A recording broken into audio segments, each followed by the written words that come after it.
Жақында ораза келе жатат иншалла. Рамазан деген bir мектеп келе жатат. 1 айлық семинар.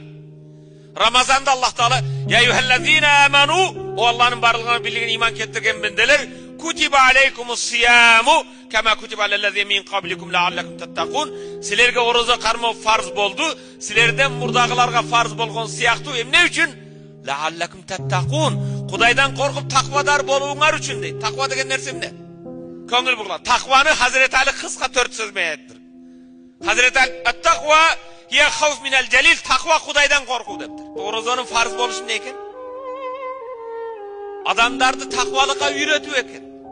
Orazada maşallah eceleriz mantını kılgansız, samsanı pişirgansız, baş kuruttu, ezgensiz bardık. Allah adal kılgan жақшынакай тамақтан өзіңізді тыйып атасыз. Эмне үчүн анда гыйбаттан өзіңізді тыйган жоксуз? Эмне үчүн өзіңізді ушактан тыйган жоксуз? Эмне үчүн убакыт өткөзөйүн деп отуруп алып, сериалды көрүп, Султан Сулайманды карап отурасыз? Таква деген пайгамбар изаяуми саума хадукум, силер качан бирөөңөр ораза кармаса фала ярфус, уят сүйлөбөсүн. Вала яфсук, диниде тайкы болбосун.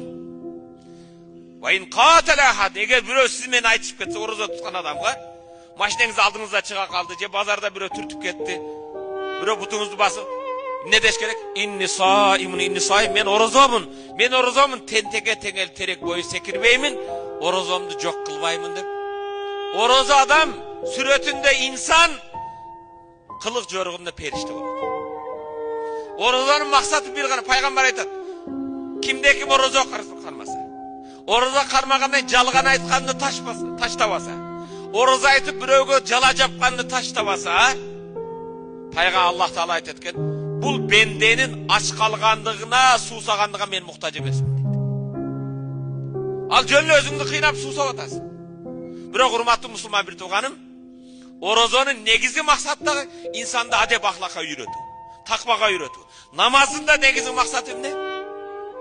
Сени жамандыктан тыюу.